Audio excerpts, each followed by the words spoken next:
Hello friends, कैसे हो आप सब। और मैं कुलदीप टाक आपका अगेन स्वागत करता हूं मेरे यूट्यूब चैनल के ऊपर।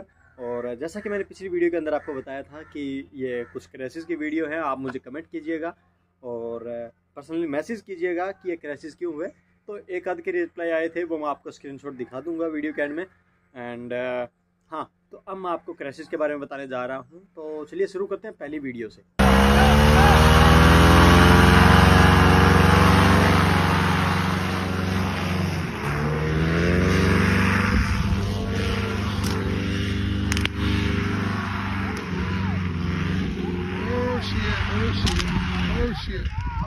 Oh shit. तो इस वीडियो के अंदर क्या हुआ है, ऐसा लग रहा है यार कि जो पायलट है ना वो ट्रेनी है, अभी सीख रहा है और इंस्ट्रक्टर की कमांड सुन रहा है। तो इंस्ट्रक्टर ने मेरे ख्याल से पहले ही उसको बताया होगा कि भाई पावर मत छोड़ना, फुल पावर पे अपने आप विंग ऊपर आएगा, टेक ऑफ हो जाएगा। ये इंस्ट्रक्शन दिया है, ऐसा प्रतीत होता है। ऐसा नहीं किया होगा ट्रेनिंग इंस्ट्रक्टर ने, बट ऐसा लगता है क्योंकि उसने पावर जो है ना पकड़ के रखा है और कंटिन्यूस होल्ड बना के रखता है। पावर में रहने से प्रॉब्लम क्या आती है कि अगर आपका विंग प्रॉपर सेंटर में नहीं है, ऊपर सेंटर में अगर लेफ्ट राइट में है, तो वहाँ पे प्रेशर जनरेट हो जाता है एकदम से। जितना पावर में चलेगा उतना ही उस तरफ को लिफ्ट जनरेट करेगा और उधर ट्राइक को टपल कर देगा।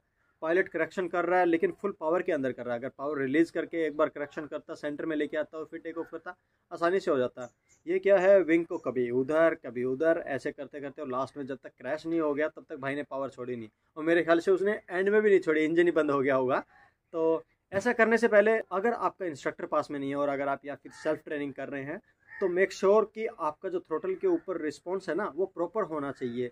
ग्लाइडर के ऊपर भी कमांड जो है वो प्रॉपर होनी चाहिए, उसके साथ में थ्रोटल के ऊपर भी। फुल पावर के अंदर कभी भी टेक ऑफ अटेम्प्ट मत कीजिए। जब विंग प्रॉपर अलाइन है, आपको कोई भी कमांड नहीं देनी, डायरेक्ट टेक ऑफ होना है तब आप फुल पावर दीजिए, उससे पहले नहीं। आप विंग को सेंटर में लेके आइए, आराम से मैनेज करते हुए अराउंड 30% 40% पावर के ऊपर ट्राइक को चलने दीजिए, विंग को सेंटर में रखिए और फिर टेक ऑफ अटेम्प्ट कीजिए। बेस्ट टेक ऑफ होगा वो। तो चलिए बढ़ते हैं दूसरी वीडियो की ओर।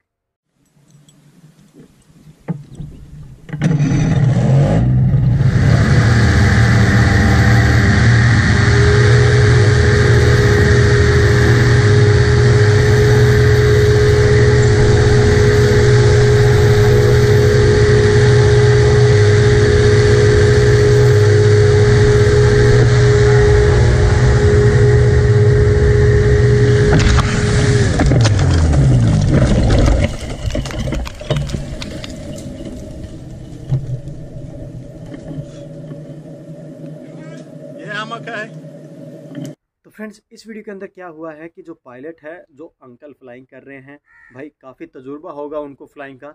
लेकिन एक चीज़ जो गलत होती है कि अगर आपने लेट अटेम्प्ट किया, यानी कि आपका विंग ऊपर आने में टाइम लगा देता है, फिर आपका रनवे जो है वो आप ओवरशूट कर जाते हैं, ऑलमोस्ट आप कवर कर जाते हैं और आपको लगता है कि नहीं अब मैं नहीं कर सकता, तो भाई पावर रिलीज़ करनी चाहिए। जितना मर्जी एक्सपीरियंस हो, लेकिन ये चीज़ें जो है वो खतरनाक हो जाती है। जैसे इसमें देखा कि काफ़ी दूर से उनको दिख गया था कि अरे यार क्रैश होने वाला हूँ, क्रैश होने वाला हूँ, क्रैश होने वाला हूँ, लेकिन फिर भी पावर नहीं छोड़ी, फुल पावर के अंदर ही पेड़ों के अंदर घुस गए। तो ये चीज़ें जब तक अवॉइड नहीं करेंगे और ये चीज़ें गलतियाँ करेंगे, तो चाहे आपका अनुभव कितना भी बड़ा क्यों ना हो जाए, कितने भी आप बूढ़े क्यों ना हो जाए इनकी तरह, अगर ये चीज़ आपके अंदर रहेगी तो हमेशा जान का खतरा बना रहेगा। इस केस में जान जाती है। अगर आपने पावर रिलीज कर दी, हार्ड लैंड कर रहे हैं, कोई प्रॉब्लम नहीं है। उन पेड़ के अंदर भी अगर घुसते कम पावर के अंदर तो भी अच्छा रहता, लेकिन नहीं, ये फुल पावर के अंदर ही उनके अंदर घुसे। उनको लगता था कि नहीं मैं टेक ऑफ कर जाऊंगा, उनके ऊपर से निकल जाऊंगा। यार ज़रूरी थोड़ी है, दोबारा अटैम्प्ट कर लो। मैं तो बार बार यही बोल रहा हूँ, अगर आपको कॉन्फिडेंट नहीं है आप टेक ऑफ के बारे में, रनवे कम है, तो दोबारा अटैम्प्ट करो, 3 बार करो, लेकिन करो वो परफेक्ट करो। जान दोबारा नहीं आएगी भाई। उंगली टूट गई ना, वो भी एज इट इज़ नहीं होगी कभी भी, याद रखना। तो क्यों उंगली करनी है, तुड़वाने के लिए? तो मत करो यार। चलो फिर बढ़ते हैं नेक्स्ट वीडियो की ओर।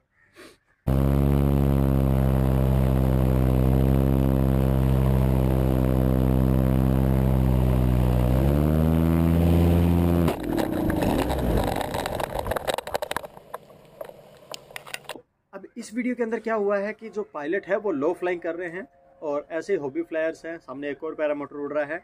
लेकिन यहाँ पे क्या है, लो फ्लाइंग पे आपको टर्बुलेंस ज़्यादा मिलता है और टर्बुलेंस की वजह से आप देख सकते हैं यहाँ पे कि मैं आपको दिखाने की ट्राई कर रहा हूँ कि यहाँ पे अगर आप देखेंगे तो जो विंग है ना वो कोलैप्स हो जाता है एक तरफ से, डायरेक्टली दिखता है। जो राइजर्स के अंदर मूवमेंट है वो आप देखेंगे कि विंग जो है वो एक तरफ से कोलैप्स हो जाता है, लूज पड़ जाते हैं राइजर्स, और इस वजह से एकदम से शार्प टर्न होता है। लो एल्टीट्यूड होने की वजह से रिकवर नहीं कर पाता है पायलट और वो क्रैश कर जाता है। तो लो एल्टीट्यूड हमेशा खतरनाक होता है। ऐसी जगह पे जहाँ पे टर्बुलेंस हो, पेड़ हो, तो वहाँ पे टर्बुलेंस ज़्यादा होता है। जितना ज़्यादा आप एल्टीट्यूड पे जाते हैं टर्बुलेंस कम मिलता है, लेकिन लो लेवल के ऊपर टर्बुलेंस मिलता है क्योंकि पेड़ है और बिल्डिंग्स है, उन वजह से प्रॉब्लम होती है। तो या तो लो एल्टीट्यूड के ऊपर फ्लाइंग मत करें, या फिर ऐसे विंग के साथ में फ्लाइंग कीजिए जो बिगिनर विंग हो, तो वो अच्छा रहता है। थोड़ा सा रिकवरी जल्दी ले लेते हैं, कोलैप्स होने के चांसेस कम रहते हैं कंपेयर विद स्पीड विंग की। तो ये थी, चलिए नेक्स्ट वीडियो की ओर।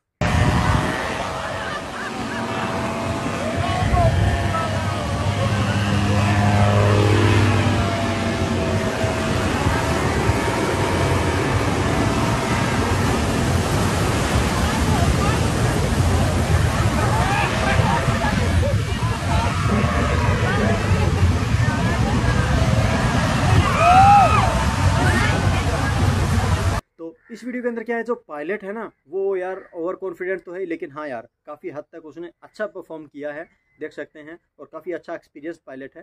लेकिन कई बार वेदर हमारे अकॉर्डिंग नहीं होता, यानी कि विंड जो चेंज होती रहती है, समुद्र के ऊपर फ्लाइंग कर रहा है, तो कुछ चीज़ें गड़बड़ हो जाती हैं और इसी वजह से उसको जजमेंट नहीं रहता है कि अब कितना प्रेशर है विंग के अंदर और मैं कितना शार्प टर्न ले सकता हूँ लो एल्टीट्यूड के ऊपर। यहाँ पे वो बहुत ज़्यादा लो था, आराम से रिकवर हो जाता। अगर यहाँ पे 50 फीट की हाइट उसकी और होती तो आराम से रिकवर होके और फ्लाइंग करता रहता, लेकिन उसने बहुत ज़्यादा लो आके अपने स्टंटबाजी दिखाई और ये महंगा पड़ ही जाता है। तो आपको ही पता है यार, चाहे आप हायाबुसा क्यों ना चला रहे हो, लेकिन अगर आप ओवर कॉन्फिडेंट में और ज़्यादा स्पीड तो हमेशा खतरनाक होती है, और ये वैसे खतरनाक है। तो ये चीज़ अवॉइड कीजिए। लो एल्टीट्यूड के ऊपर कुछ भी स्टंटबाजी खतरनाक ही होती है, तो वो चीज़ अवॉइड कीजिए। अब चलते हैं नेक्स्ट वीडियो।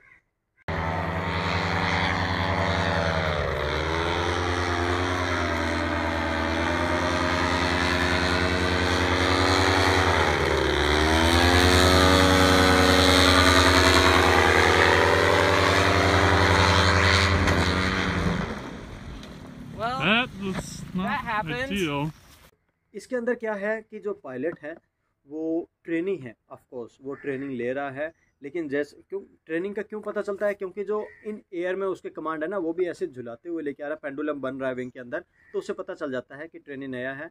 और जैसे लैंडिंग अप्रोच करता है, लैंडिंग अप्रोच हमेशा स्ट्रेट रखिए। अगर आपकी टेढ़ी लैंडिंग आ रही है किसी भी अलग डायरेक्शन से और आप करेक्शन कर रहे हैं तो वो अप्रोच सही नहीं है आपकी। तो हमेशा ही अप्रोच जो है वो सीधी रनवे के अकॉर्डिंग ही होनी चाहिए। जैसे आपको लैंड करना स्ट्रेट तो वहीं पे ही होनी चाहिए। अगर आप कमांड के साथ में आ रहे हैं लेफ्ट राइट तो वो क्रैश ही करेगा डेफिनेटली। और यहाँ पे ऐसा ही हुआ है, जैसे ही लैंड करने को आया उसने करेक्शन दी और टेढ़ा लैंड हुआ और पूरा का पूरा क्रैश हो गया। तो ये चीज़ें नहीं होनी चाहिए।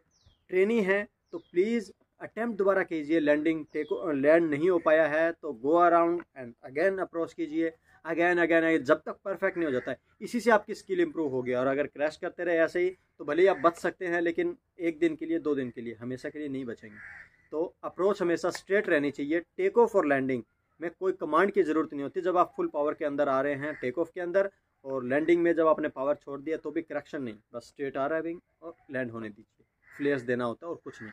तो ये क्लियर पायलट जो ट्रेनिंग है और उसी की गलती है, तो आप ये गलती ना करें। तो अब next video. Nej. Så slapp han igjen. Nei, det er ikke...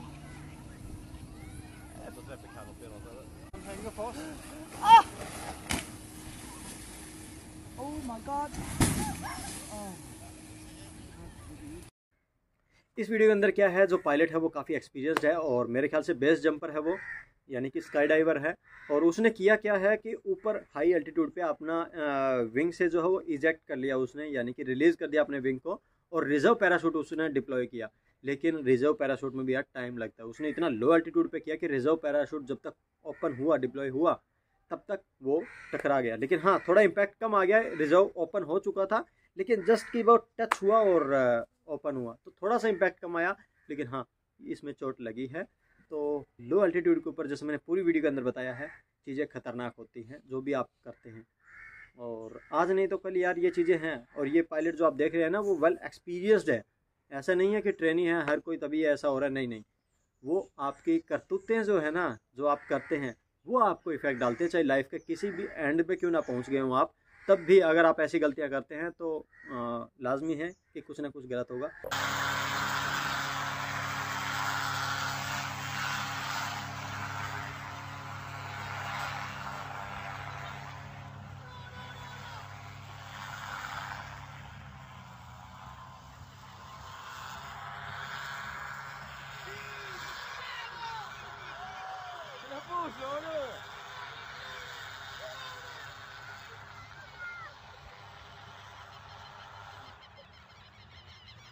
इस वीडियो के अंदर क्या है कि जो पायलट है ना, उसने शायद वो होममेड पैरामोटर बनाया या फिर खुद ओवरवेट है, आई डोंट नो, लेकिन पैरामोटर जो है वो फुल्ली अंडर पावर्ड है।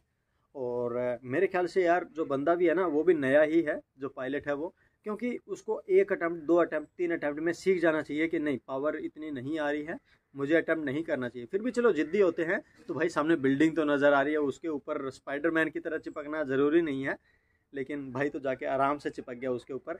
तो वो सरासर यार पायलट की गलती थी। इंजन पावर नहीं दे रहा है इनफ, वो साफ दिख रहा है और ऐसा लग रहा है इंजन या तो पावर नहीं दे रहा है, यानी अंडर पावर्ड इंजन है, या फिर इंजन में प्रॉब्लम है। क्लियर इंजन प्रॉब्लम की वजह से ये हुआ है।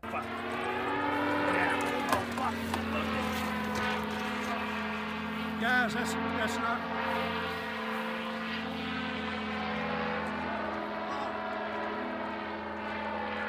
What the fuck?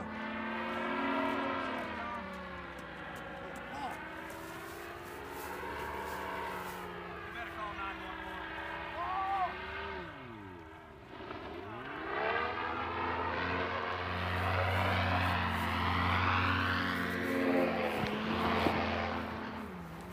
तो भाई इस वीडियो के अंदर क्या है, अभी अंडर पावर्ड इंजन की बात चल रही थी और यहाँ पे आ गया ओवर पावर्ड इंजन और ओवर कॉन्फिडेंट पायलट।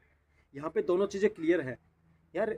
मतलब सीखना, जो सीखना होता है ना पैरामोटर, वो एक अलग चीज़ होती है, लेकिन सीखने के बाद उसको उस लेवल पे आप करते हैं जहाँ पे आपको पता है कि आपकी कैपेबिलिटी नहीं है, आप वो चीज़ नहीं कर सकते हैं। फिर भी विंग भी ऐसा नहीं है जो वो यूज़ कर रहा है। जो ये विंग के साथ में फ्लाइंग कर रहा है जो मशीन है, वो हाई पावर मशीन है, I think Rotex machine flying कर रहा है, और इतनी हाई पावर की, और वो उसके साथ में इतनी ज़्यादा स्टंटबाजी कर रहा है, एक्रो कर रहा है, जो कि नहीं करनी चाहिए। और हालांकि साफ दिख रहा है कि यहाँ पे आके विंग कोलैप्स होगा, यहाँ पे होगा, पूरा स्टॉल कर जाता है, लेकिन फिर भी पायलट नहीं मानता है। और यार हर एक चीज़ की लिमिट होती है। अगर आप एक्शन कर रहे हैं ना ऐसे, तो उसकी भी लिमिट होती है, विंग की लिमिट होती है कि वो क्या हैंडल कर सकता है। लेकिन हाँ, विंग ने अपना काम बखूबी निभाया, जितना हो सकता था उसने रिकवर किया अपने आप में। और हर बार, लेकिन अगर आप वो गलती करते हैं, आप देख सकते हैं 5-6 बार उसने ऐसी ऐसी हरकतें की है पायलट ने जो कि नहीं करनी चाहिए। और वो ओवर कॉन्फिडेंट पायलट है, बाकी कुछ नहीं है। पायलट इतना ओवर कॉन्फिडेंट है, हाई पावर मशीन के साथ में वो ज़्यादा ही कॉन्फिडेंस में आ गया और ये कर दिया उसने। और मशीन पूरा का पूरा घूम गई थी राइडर्स के अंदर से। मशीन का मुंह उस तरफ है और ग्लाइडर का मुंह उस तरफ। तो टोटली यार ऐसी चीज़ें आपको हमेशा मरवाएंगी, क्योंकि और कॉन्फिडेंस जब होते हैं ना, नए नए पायलट्स होते हैं, जैसे हम भी हुए थे और उससे प्रॉब्लम भी हुई थी हमें भी, मेरे ऊपर भी बहुत सारी प्रॉब्लम्स आ गई थी। तो इसीलिए मैं आपको बता रहा हूँ यार, गलतियाँ मत कीजिए। और ऐसी गलती तो बिल्कुल नहीं। आप देख सकते हैं बार बार पायलट ने कितने अटैम्प्ट किए हैं, जो कि क्रैश ही होना था वो, लेकिन हाँ खैरियत रही कि विंग ने उसे बचाया। वो खुद नहीं बचा, विंग ने उसको बचाया। तो ये चीज़ अवॉइड कीजिए। तो फ्रेंड्स, ये थी आज की पैरामोटर क्रैशेस के ऊपर रिव्यूज़। आई होप आपको पसंद आया होगा। तो इससे पहले अगर आपने सब्सक्राइब नहीं किया तो सब्सक्राइब कर दो, बेल आइकन को दबा दो, ताकि लेटेस्ट अपडेट मिलते रहेंगे। और मिलते हैं अगली वीडियो के अंदर। तब तक के लिए नमस्कार, जय भारत, जय हिंद।